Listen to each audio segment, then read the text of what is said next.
So welcome back. Thanks for listening.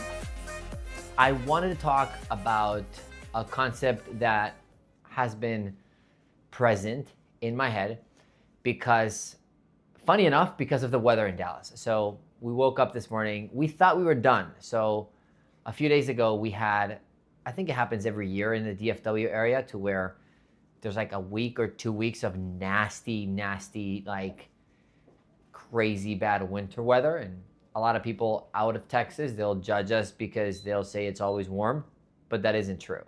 It probably is warmer than most of the other places for most of the year. But then it was like 17 degrees the other day when I woke up, and then there was snow. So snow was on the ground for 3 or 4 days, and then all of a sudden it's 50, so it melts and it's like back to normal. But then it came back this week, and I'm happy that it didn't rain or snow, so that there's no ice on the roads, which means people can function. Business is normal, a little normal, but definitely better than if there was ice on the road. And I think every business has challenges, and for us, we do outside sales, and so weather is a factor, right? Like and I don't know if you can see at all any of this map over here, but a big part of our personal organization is in California. And funny enough, even though it's a very complicated state to run a regular business, when it comes to an outside sales exemption, it's probably one of the best because of the weather. It's always 70 degrees in California, and it's rare that it gets like any crazy weather. So outside sales find a lot of success in states like that. Now, Texas is great too. But I do think that sometimes adverse weather develops stronger people.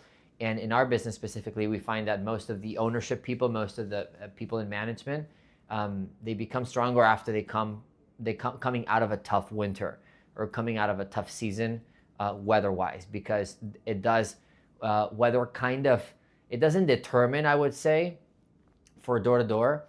It doesn't necessarily determine the results, but it does act like an accelerator of whatever the person or whatever the situation is going to be. So when you look at the weather right now, if somebody was going to quit and then they wake up, and today they woke up and it's 24 degrees or 21 when I woke up at 4 in the morning today, it's if somebody was going to quit, this is going to totally accelerate it, which is not necessarily a bad thing. If somebody was going to stay, this is going to make no difference. So the reason I want to talk about it is because, and for a lot of people that are leading teams out there, this is something that still does not happen naturally to me, even though I think I do it every single time. But it's basically using whatever adversity that is very frustrating and turning it into a positive thing and forcing yourself to see the positive. And the concept is more like just having a positive mental attitude, having more of a PMA. And I think it's super important. And I think, especially if you're leading people, that you get a day like 21 degrees in Dallas is a terrible day. So like you can imagine, I'm frustrated. I mean, I run a door-to-door business. I wake up and it's 21 degrees. It sucks. Okay, I'm not going to pretend here that life is just happy and there's rainbows out there. It's complicated. And the point is, I would rather it be 68, right?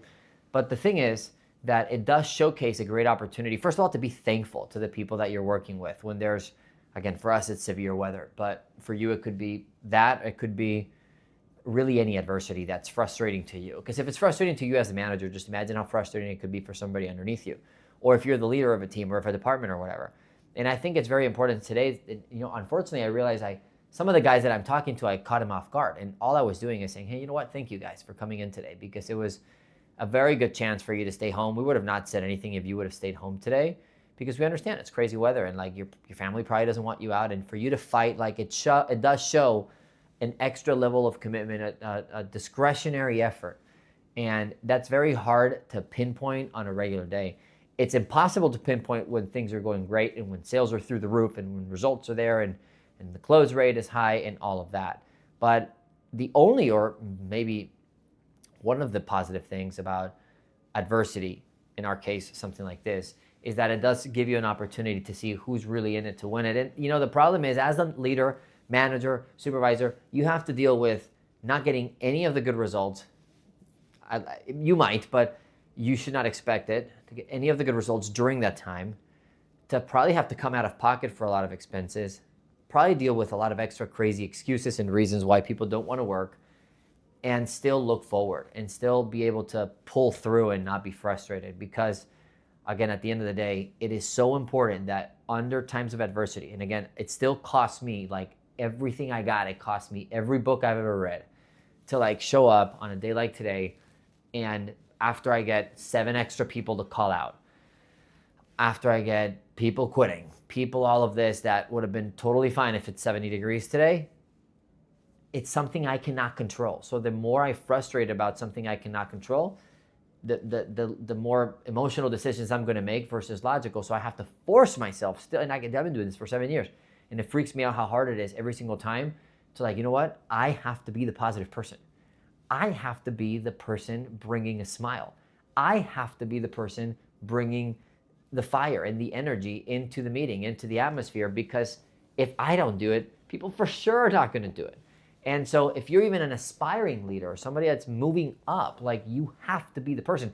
And this is why I find that people in leadership and management, or just in general, people in higher positions, it's weird, and I didn't understand that at the beginning, but they will get excited about crap, like about legitimate crap, because it gives them an opportunity to leverage the mindset and to leverage the PMA.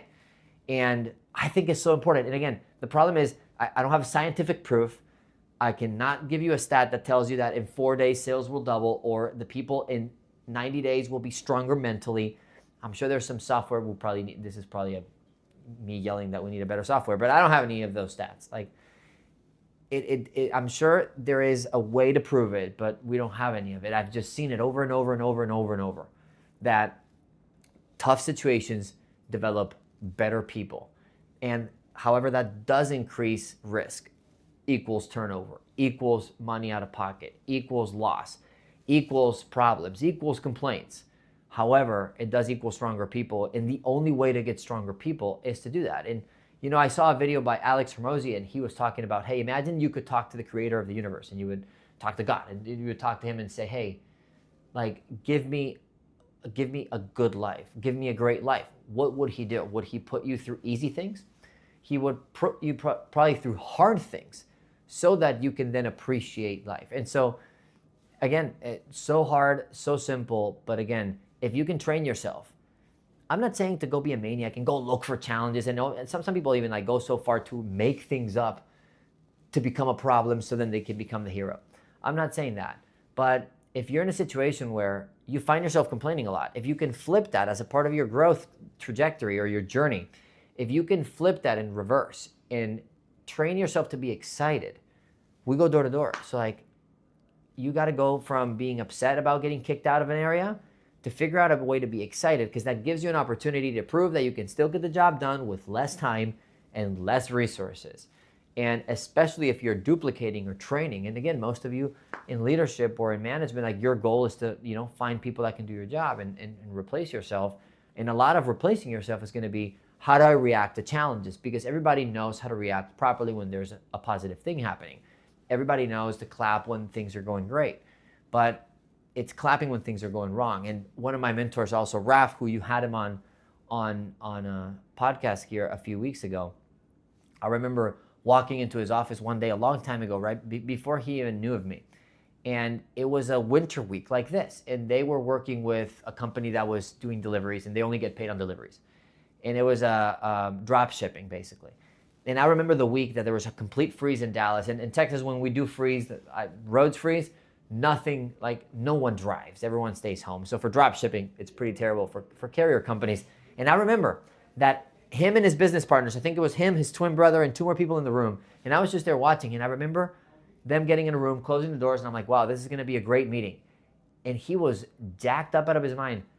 No one was in the office. It was a terrible day. And he said, hey guys, this week the company lost $20,000. And he started clapping alone and yelling like, woo, getting super excited.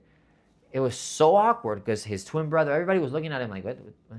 And eventually, after like a few seconds, everybody started clapping like, yeah, let's get excited. And it was like this fake excitement that turned into a real thing where they were like, what do you have to say, Raphael? And he started talking, and he said like, hey, the fact that we have $20,000 to lose is a positive. The fact that we can celebrate that we lost this much money it's going to be pretty easy to do better next week. The fact that we lost all this money means that, hey, we're only going to get stronger because we're going to learn from the adversity and we're not going to let a bad week stop us. And he just pulled like 5 negatives out of his hat to like make this terrible, like losing $20,000 as a new company. Like that's crazy. It's bad. And I remember me being scared for him and flipping it into a positive. And I realized, wow, he was the only one in the room with a PMA. He was the leader, and he was the person that reacted in the way that was against nature. It was against the flesh. But I know that for a fact. I mean, I don't remember anything else about the conversation. I don't remember if the week before was good, which I'm sure it was, or if the week after was good, and I'm sure it was. I do only remember the learning experience from the bad week. And I just think so many of us go through bad weeks, worse weeks, adversities, challenges, and we fail to see the opportunity. And again, a lot of it is internal. And I know because it still happens to me, to like, I gotta react positive. I gotta have a positive mental response to the negative, because that is what trains people. I'm thinking literally about this issue that happened to me 3-4 years ago when I was in that room with Raf. And I still remember. I remember very few other times when he told me that he made $10,000. It's been many. But I don't remember, because what was, in my brain tattooed was the fact that he was excited about a negative.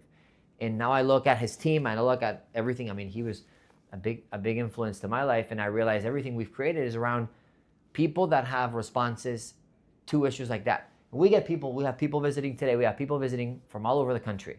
And at the end of the day, it's hard to replace or copy what we do, because a lot of it is in the strength of the individual that was here for so long, hanging out around PMA, hanging out around this. And so people now look at our organization growing. I think we have 21 locations opening in the next 60 days, which is almost 50% of the current locations we have open. So we're like about to grow plus 50% in 60 days. We grew 67% year over year, and we're about to grow 50% within 30 days, 60 days. And I think a lot of it is because we have people in place and making decisions, and when adversity comes, they flip it to be positive. And I think that is such a win. I think you need people in every area of your life that can behave like that. I think, again, it could be taken to an extreme, but I think measured properly and with the right leadership and maturity, you need a person with a PMA, because you cannot avoid challenges. You can only face them differently. And that, I think, is a big deal. And that's what I had in mind. So hopefully that helped. Thanks for listening.